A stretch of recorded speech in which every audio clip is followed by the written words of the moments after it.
สบายดีพี่น้องเบิดสุหูสุคนที่เคารพฮักแพงเด้อยินดีต้อนรับเข้าสู่ซ่องเบานึกพอไพลเส้นเก่าเมืองเคยตอนนี้เบานึกก็ยังคงอยู่บ้านกิวแคมป์เมืองเพียงแขวงสะยะบุรีสปปลาวเหนือเนาะสำหรับคลิปนี้แม่นเบานึกมาเยือนเบิ่งบ้านหอเฮือนของน้องดวงใจเนาะ FC หลายคนก็ให้เบานึกมาถ่ายน้องดวงใจอยู่บ้านแน่ว่าซั่นเนาะวันนี้ก็เลยมีโอกาสได้มาเยี่ยมยามมาลิ้นนำน้องดวงใจเนาะนี่คือเฮือนน้องดวงใจเด้อเนาะเฮือนหลังใหญ่เนาะเฮือนน้องดวงใจนี่หลังใหญ่แฮงเนาะวันยังไม่ได้วันยังบ่ได้อย่าซำนี้มาที่ไหนที่ไหนบ่ปึ๊บสบายดี FC ก่อนสบายดีโดยสบายดีป้าอันนี้มันตังไหว้ก่อนนี่นะมันบอกโดยถูกซื้อมาแพงบ่บ่ฮู้พ่อไอ้บ่เคยนั่งจักเทื่อเด้ไว้บ่มีเงินซื้อเด้ลองนั่งมึงดูเอ๊ะสิบคนเด้เธอน้องดวงใจมีรถใหญ่เด้นี่คนใดรถผู้ใดรถพ่อบ่วันของไอของไอเป็นทางใดนี่นะแจ้งนะทางนี้บ่นั่งอย่าพูดกันเลยหน่อยไปนั่งอย่าไปเพิ่นครัวมันจะเป็นธรรมชาติจังหน่อยเด้นี่ฮึบเว้ยได้จิซะเว้ยกาเข้ากองบ่ฮะเอ้ยบ่แม่นเอ้ยพักด้วยอยู่นี่เดี๋ยวเห็นน้องใจยับไปเอาตั้งเป็ดมันนึงฮึบเอาตั้งย่างอยู่ทั้งหมดเลยตั้งโอ้ยมานี่ผู้สาวน้อยนี่หันกล้องให้พุ่นดูลงใจไปจับเอาปีหายไปหนึ่งเขามาเงินน้องดวงใจลองใส่เวียกน้องดวงใจก่อนเนาะให้น้องดวงใจเอาปีมาเอาขนมให้ล้านน้อยก่อน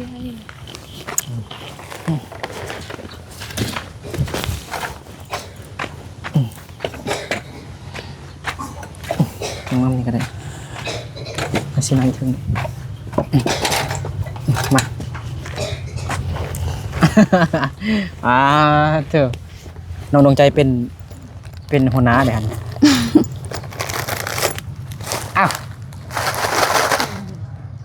เอาเนาะย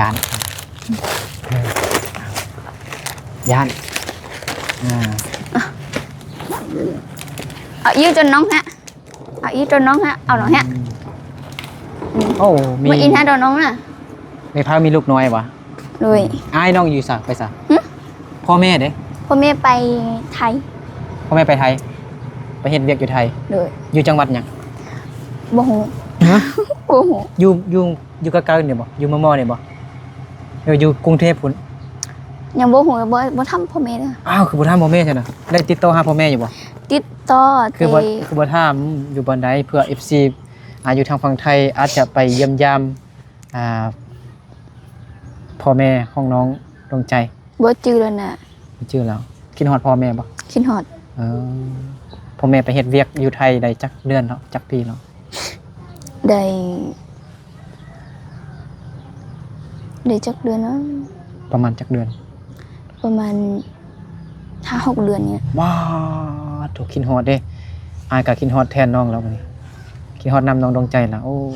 พอไปเฮ็ดเวียกหยังหน่อยพ่อแม่ไปเฮ็ดเวียกอยู่ไทยนี่เฮ็ดเวียกเกี่ยวกับหยังให้เฮ็ดให้เขาเฮ็ดให้หยังเฮ็ดส่วนบ่ส่วนผักนี่บ่ส่วนผักนะไปเฮ็ดนำเขาไปหลายคนครอบครัวน้องนี่ไปจักคนไปพ่อแม่เฮา2 คนซื่อฉันอยู่เฮือนน้องนี่จักคนครอบครัวน้องมีจักคนครอบครัวมีพ่อมีแม่แล้วก็มีพ่อแดมีอ้ายแล้วก็มีไผลูกไผบ่เว้าแต่อันเฉพาะอันเฉพาะพ่อแม่แล้วก็มีอันอ้ายเอ้ยน้องนำกันหั่นน่ะมีจักคนมีพ่อมีแม่มีบ่ต้องเว้าคนอื่นค่ะเราเป็นไอ้เคยนี่บ่เว้าแต่พ่อแม่แล้วก็ มีไอมือ มีอายมีเอื้อยแล้วก็มีน้องดวงใจ โดย มี5คนแม่นบ่ 6 คน คนผู้ใดเด้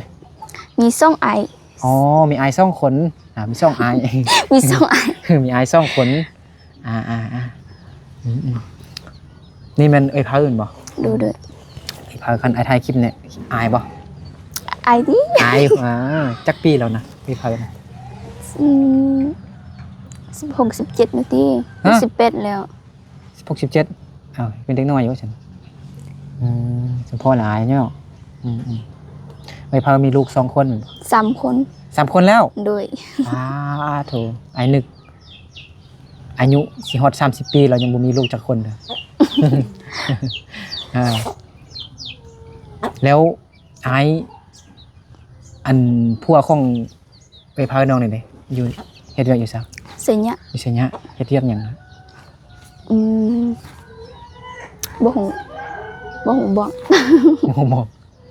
ภาษามงว่าจังได๋ ชิบอกเคลียร์ ฮะ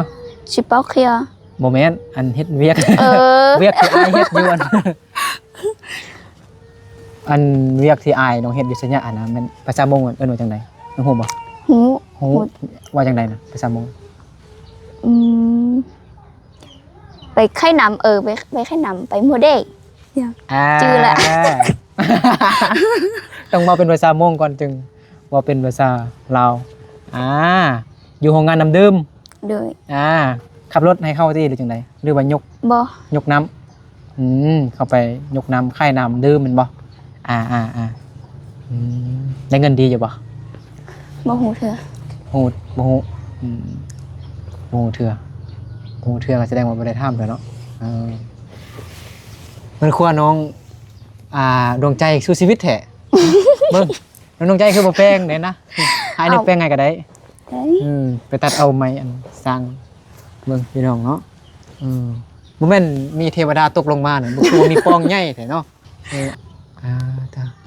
ฝนตกนี่ก็อันนี้เปียกหมดเนาะ โดย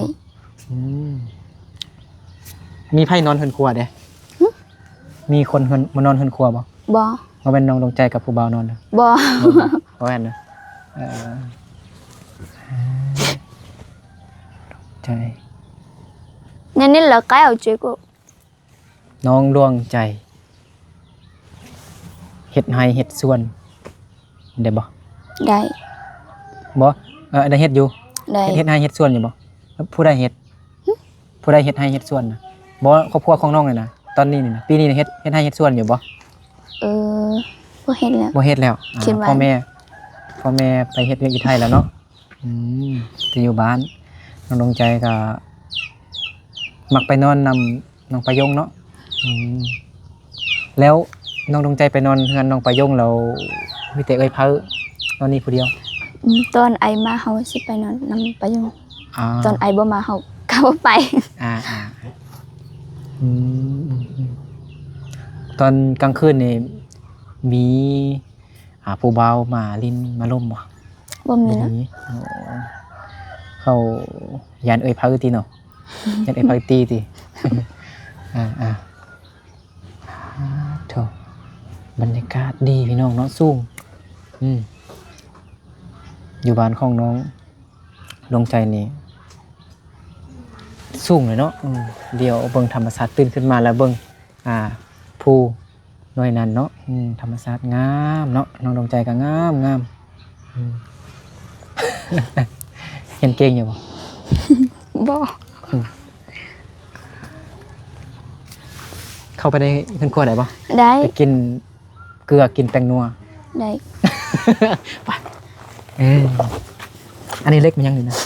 bố hủ bố hủ อันนี้ฝากไว้นี่ก่อนขออนุญาตเนาะบ่ผิดหยังบ่ bố thịt บ่ผิดนะโอ้ น้องดวงใจเป็นตาหายแท้คิดว่ามีอันประตูทางนี้เด้ bố บ่มี mình เนาะฮึบเห็นยังบ่อันนี้เต็งไว้แมันบ่ rồi สะอาดดีแท้ คือบ่มีหยังเลยเนาะ bố mình มีแต่อันนี้มันหยังนิดหน่อยฮู้บ่ bố ตัวงู อันดูดน้ำดูดน้ำเข้านาดูดน้ำออกนะ อันนี้มันยังนี่นะอันนี้มันยังเอิ้นยังนะภาษามงว่าจังได๋ กะ ก็กล้วย กล้วย ซาลาวกล้วยเห็นบ่กล้วยย่างขออนุญาตถามน้องดวงใจ คือว่ามีหลายบ่อนแถมบ่อนอันนี้ บูชาบ่อนอันนี้นะ บ่ฮู้ คันของน้องประยงนี่บ่มีแบบนี้แบบมีแต่แบบเป็นอันเจียเนาะเป็นเจียอันตัวสีเรื่องๆหั่นน่ะเนาะ แต่ บ่อนเขาบูชานะ แต่พอเฮาเป็นคน ชนเผ่าหยังหน่อย ฮะ พอเป็นชนเผ่าหยัง ชนเผ่ามงนี่ แม่เด้ คือกัน เอ้าน้องว่าเมื่อกี้เป็นพ่อเป็นหยังจึงมีอันนี้หลายอ่ะนะ บ่ฮู้บอกเลย นับถือศาสนาอันติ นับถือ นับ ศาสนาอย่างพอนับถือศาสนาอย่าง พี่ นั้นก็ปกติกับคนมงนี่ก็นับถือพี่อยู่แล้ว เออ ผมเป็นนับถืออันศาสนาอหยังพระเยซูหรือว่าคริสเตียนอหยังต่างๆบ่ บ่ บ่แม่นนับถือพี่แม่เด้ คือกัน คือกันแล้วอันบอนที่บูชานี่คือว่าแบบอหยังต่างกับบอนอื่นน่ะนะ เพราะว่าพอเฮาเป็นคนที่เออ บ่ฮู้บ่ ลองเว้ามึงดูบ่ถือว่าเป็นหยังลองเว้ามึงดูเป็นคนอะไรพอเป็นคนที่แบบอะไร เป็นคนบ่ฮู้ โอ้โหสัม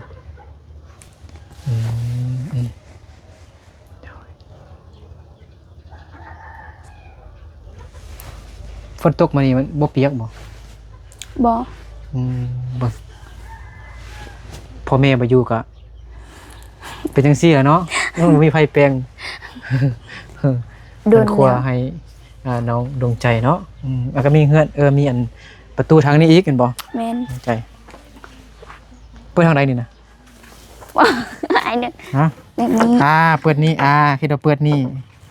เปิดปีกันมันบ่ออกแล้วเนาะ เด้อ เปิดนี่เขาฟังเราเด้เปิดนี่บ่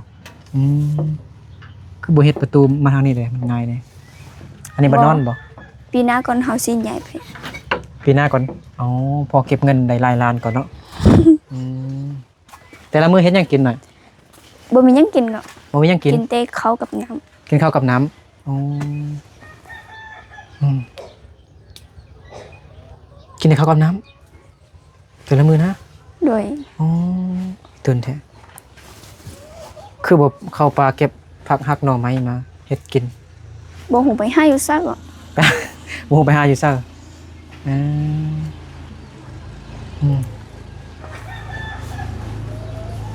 ไปทำไมบ่ไปปลาไปหักหน่อไม้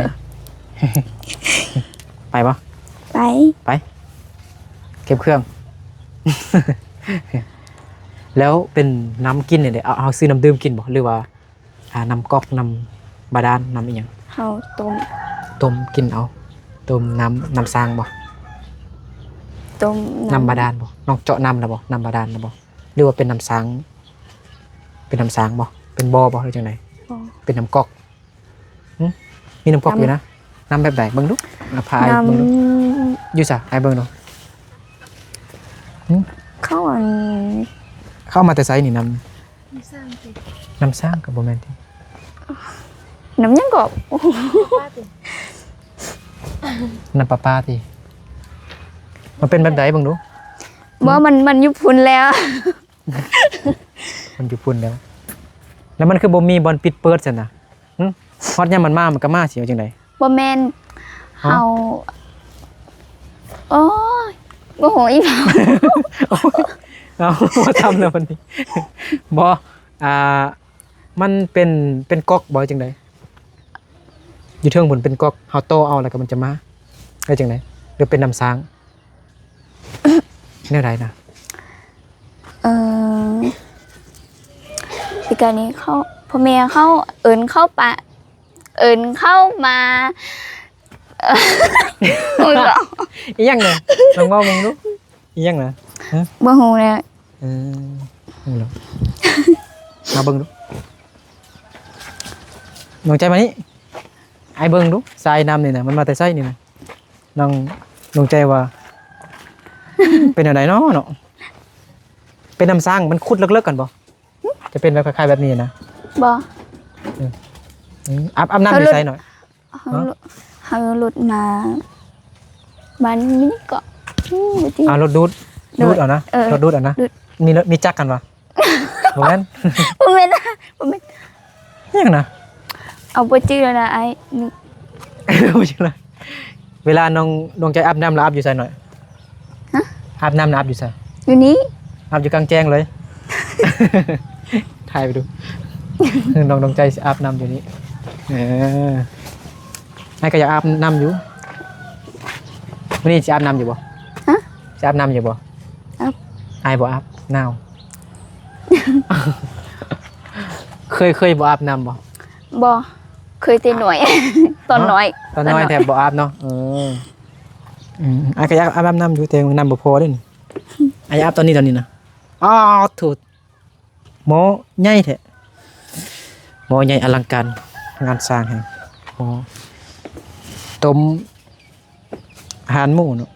ต้มบอน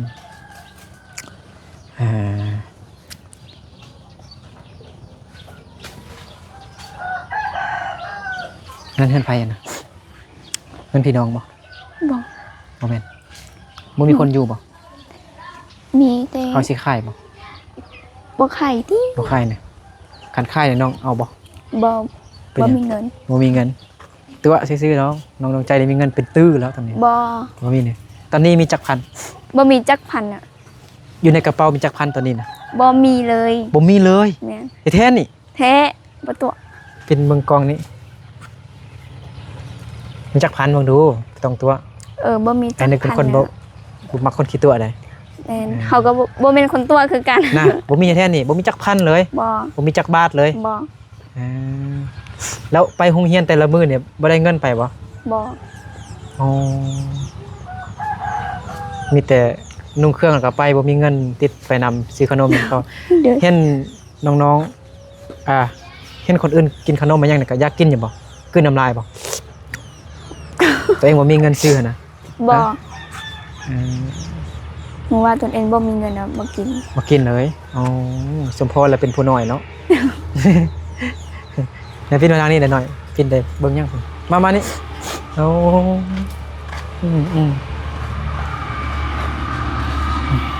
นั่งเลยนั่งนี่ก็ได้มีเงินจักกีบเลย บ่ ได้จักเดือนแล้วได้จักปีแล้วบ่ได้เงินไปโรงเรียนน่ะ ได้2 เดือนนี่น่ะ 2 เดือนแล้วบ่แม่นตั้งแต่พ่อไปไทยเนอะตั้งแต่พ่อแม่ไปไทยแล้วบ่ได้เงินติ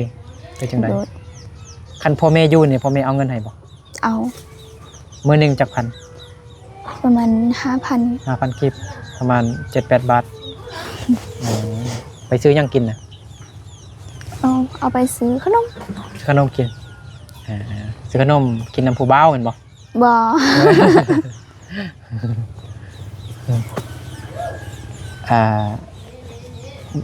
พ่อแม่ไปหาเงินอยู่ไทยเราพ่อแม่เคยฝากเงินมาให้น้องบ่ เขาบ่มีบัญชี เงินน่ะบัญชีบ่มีแล้ว เขาบ่ฝากมา อ๋อเขาบ่รับบ่คันเขาเฮ็ดเวียกทุกคนเราเฮาห่านหัวหน้าก็ได้หัวหน้าให้หัวหน้าโอนให้ก็ได้ถามอ้ายเด้อคันพ่อแม่สิฝากเงินมาเด้อ โดย อ้ายสิแลกให้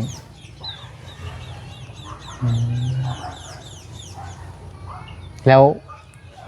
มื้อใดพ่อแม่จึงกลับบ้าน วันที่10นี้ วันที่10นี้โอ้ยังอีกตื่ม6 มื้อเห็นบ่ แม่น มาเกี่ยมกินบุญกินเชียงเนาะอหยัง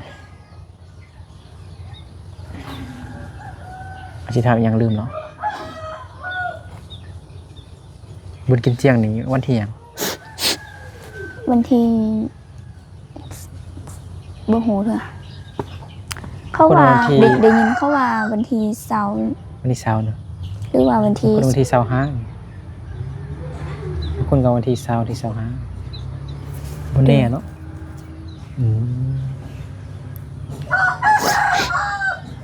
ว างทีพ่อแม่ไปเฮ็ดเวียกอยู่ไทยนี่พ่อแม่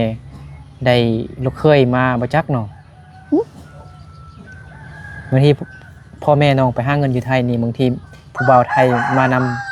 นำพ่อแม่หั่นนะลูกเคยอีแม่นะ มาแต่งเอาน้องเลยเราจะเฮ็ดอยู่ไกลๆนี่ติเนาะอยู่จังหวัดเลยจังหวัดพะเยาอีหยังนี่นะผมแม่นเฮ็ดเวียกนำอันพ่อน้องปาจิตบ่ ฮะ ผมแม่นเฮ็ดเวียกนำปาจิตบ่ บ่ฮู้ พ่อแม่น้องปาจิตตะกี้ก็เฮ็ดเวียกอยู่จังหวัดพะเยาเด้บ่แม่นอุตรดิตถ์บ่จังหวัดอุตรดิตถ์น้องบ่ได้ถามพ่อนะ บ่ ว่าเฮ็ดอยู่ไสพ่อน้องเนี่ยอายุหลายบ่ หลายเนาะ ประมาณจักปีนะ ประมาณ55-60นี่แหละ โอ้ บ่ฮู้เพื่อ ยังแข็งแรงอยู่เนาะแม่เด้ มีประมาณเดี๋ยวนี้ก็50แล้ว สิแล้วว้าโธ่อายุหลายยังเก่งเนาะเฮ็ดเวียกเนาะไอ้นึกได้จักปีแล้วนึกดูประมาณจักปี ประมาณ บ่ฮู้ ลองเดาอายุไอ้นึกดูประมาณจักปี ประมาณ20ไป สาวเท่าใด 26-27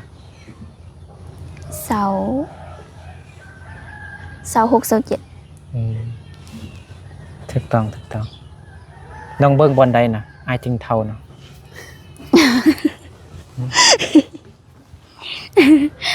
น้องดวงใจเบิ่งหน้าตาไอ้นึกอยู่บอลใดจึงเท่าจึงฮู้ว่าไอ้อายุส่ำนั้น เอาเบิ่งหน้าก็หัว เบิ่งหน้าก็ฮู้ บอลใดจุดใดบอลใดลองซี่มึงดูอยู่บอลใด อืม อยู่บอลใด เบิ่งหน้าแหละ บ่ฮู้ว่ามันได้ โอ้แม่นว่าสิจี้ซุบไอ้บ่ได้เลยจกปาก วันนี้เขามาเก็บมักเดือยที่หั่นมาซื้อมักเดือยมันต้นซื้อหมูซื้อเป็ดไก่ขายต่อน้องเลี้ยงเป็ดเลี้ยงไก่หลายบ่ เดี๋ยวนี้บ่มีแล้ว ตอนนี้ เบิ บ่ ด มีแล้วหันเดไก่ไผน่ะ ของเข้าสิ ของเข้าน่ะโอ้ เตมักมาลิ้นอยู่นี่ เอา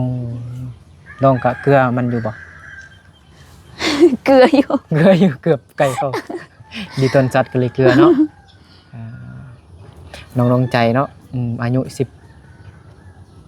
14 ปีเนาะเขาเรียนอยู่ม ม .4 ปีหน้านี่ก็สิเอาผัวแล้วแม่นบ่ .4 บ่ บ่เอาสิเรียนจบม .7 บ่ เพียงจบ เรียนจบม .7 แล้วจบม .7 แล้วสิไปเรียนหยังต่อสิไปเป็นหยัง บ่ฮู้ ความฝันของน้องดวงใจอยากเฮ็ดหยังเป็นหยัง อยากเป็น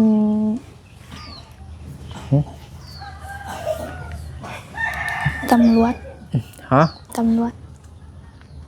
ไอ้นี่ขายยาเสพติดเด้อไอ้นี่ก่อนเนาะ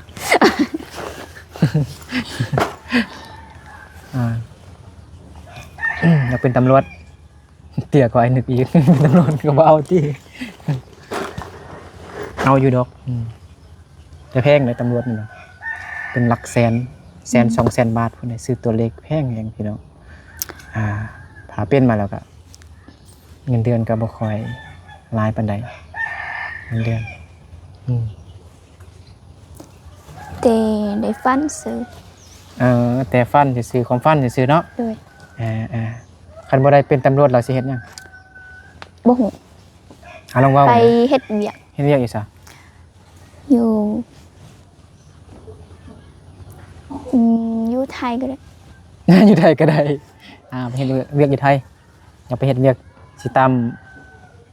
รองรอยพ่อแม่ติ โดย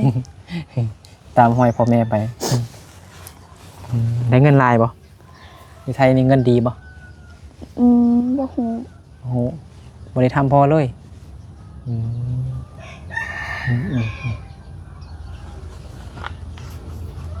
กินฮอดพ่อแม่เอาเนาะสิ5-6 เดือนแล้วเนาะ แม่น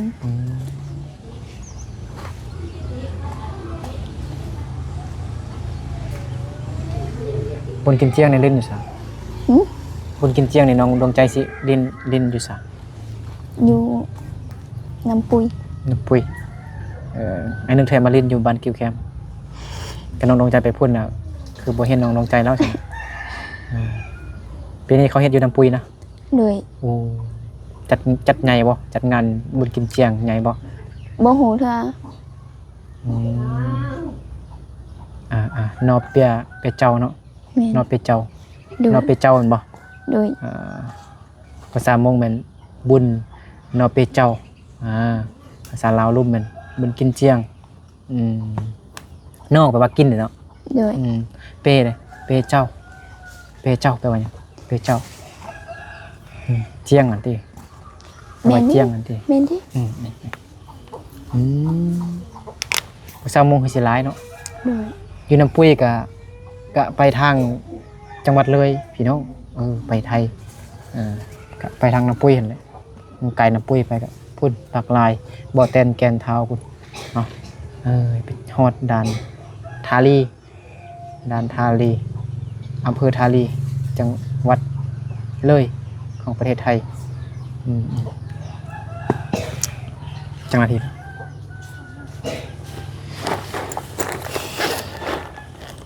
บ่มีเงินซื้อขนมเอาขนมมากิน ขอบใจ แล้ว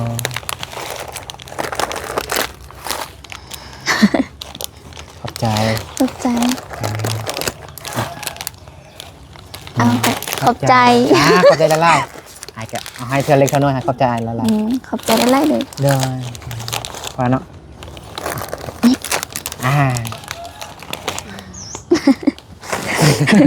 มูสิเว้ายังซั่นไหนๆน้องไปโรงเรียนก่อน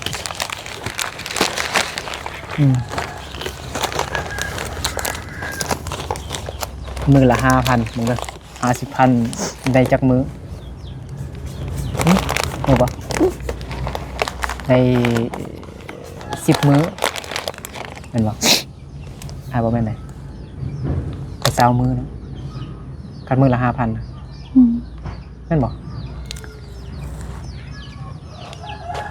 2 มื้อก็ 10,000 5 อาทิตย์ ฮะยังอาทิตย์ได้เถอะ20 มื้อ40ไปอะไร